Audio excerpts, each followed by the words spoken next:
วันนี้นะครับเราจะมาดูเรื่องยอยักษ์ในภาษาล้านนานะครับตัวยอนะครับตัวยะตัวอย่างนี้นะครับเรามาดูนะครับมันจะมีอยู่3ตัวนะครับในภาษาล้านนาคือตัวที่เป็นหลักของภาษาล้านนาคือตัวนี้นะครับตัวยะนะครับตัวยอนะครับมันจะสำเนียงล้านนามันจะเป็นยอนะครับยะอย่างเงี้ยนะครับไอตัวที่สองก็คือตัวอยนะครับคือตัวอะกับตัวญะเนี่ยมาผสมกันนะครับ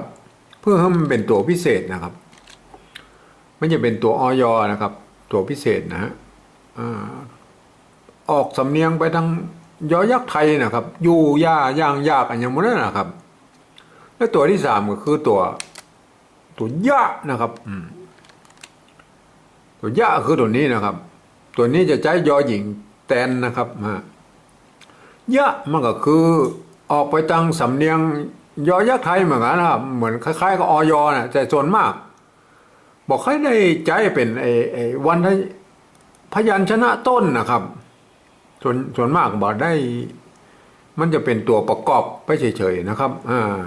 ส่วนใหญ่นะฮะลองมาดูเลยนะครับเขามาเขียนดูข้างบนนะฮะภาษาเขียนนะครับ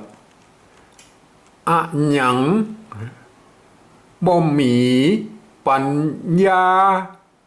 อย่างอี้เล่านะครับอะหยังนี่มันก็มีหลายสำนวนนะครับอะสังก็ได้นะครับอะหยังนะครับหรืออะสังก็ได้นะอะสังหรือสังเฉยๆนะครับสังมาอย่างนี้นะฮะในเดิมมันสังก็ได้นะครับอะหยังนะครับอะหยังอันหยังนะครับตัวนี้มันจะต้องเป็นตัวเป็นตัวหยะนะครับตัวหยะคือตัวนี้นะครับตัวหอกับตัวหยะมาผสมกันนะครับมันก็จะเป็นตัวหยะนะครับอันหยังนะครับคือนี่อันหยังนะครับถ้าเป็นอยล่ะครับอยคือตัวนี้คือถ้าสะกดเป็นเนี่ยคล้ายๆมาดกเลยอันนี้มันต้องอ่านว่ายังนะครับยังยอนะครับยังนะครับตัวข้างหน้าคือหยังนะครับหยังหยังถ้าตั้งหลังนี่คืออย่างยังยังมันก็ใจสำนวนดังเหนือแล้วครับยังก็เขียนได้นะครับ แต่มันก็ต้องเป็นสำนวนอื่นนะครับเป็นบริบทอันอื่นนะครับบริบทอันนี้ต้องอันหยังครับอันหยังบ่มีนะครับบ่มีนะครับบ่มีนี่เ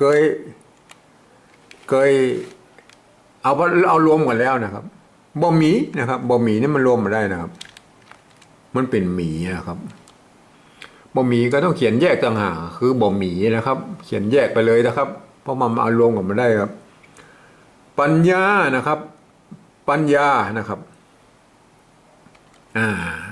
ถ้าอย่างนี้มัน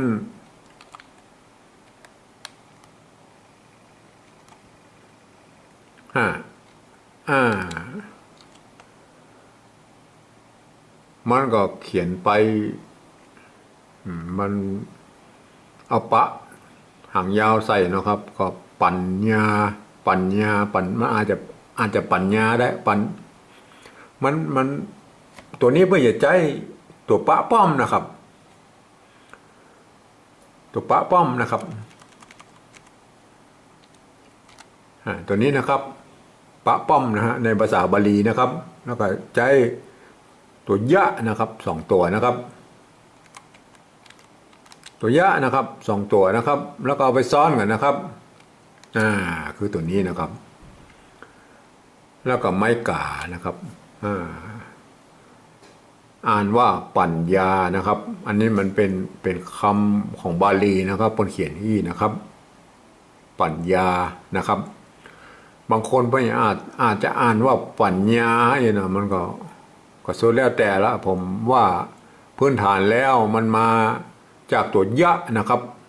เอาตัวยะมาเขียนอย่าไปอ่านเป็นตัวยะมันก็ไม่ได้นะครับ มันต้องปัญญานะครับ ปัญญาอย่าง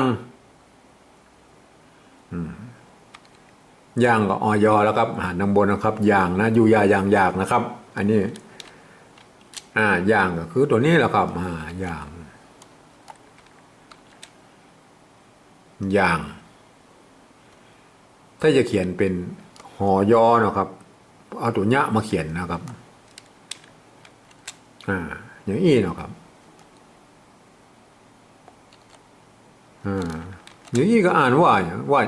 ย่างนะครับย่างมันไม่ใช่ย่างนะครับย่างนะครับเป็นย่างก็แล้วแต่นะสำนวนบางที่พวกย่างอี้เองก็มีกันนะแต่ก็แล้วแต่สำนวนนะสำนวนท้องถิ่นนะครับย่างอี้นะครับอี้เสียงโทพิเศษนะฮะเสียงโทพิเศษอี้ธรรมดาแล้วครับอี้แล้วตัวนี้มันจะอย่างนี้นะครับ อันนี้มันโลนะครับมันโลถ้าเล่ามันต้องมีไม่ซัดทันตัวนะครับแบบนี้นะครับมันนี่ถึงจะเป็นเล่านะครับยังอี้เล่านะครับต้องมีไม่ซัดเต็มตัวนะครับถึงจะเป็นสระเอานะครับเอามาดูภาษาปริวัติแบบที่2เลยนะครับหยังนี่ก็เหมือนกันนะเหมือนกันหยังบอหมี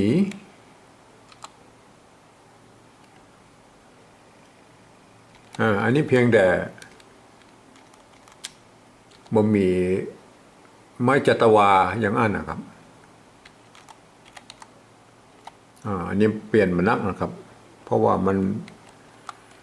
ภาษาบางรูปแบบมันก็บอกเปลี่ยนมานักนะครับเปลี่ยนแค่ไม้จัตวาตัวเดียวนะครับอย่างบ่มีปัญญาอย่างอี้เล่านะครับเปลี่ยนมานักนะครับเปลี่ยนตัวเดียวนะครับอย่างใดก็ต้องไปอ่านแบบบนนะครับแบบที่3แล้วนะครับเสียงมันจะออกลำปุ่นนะครับ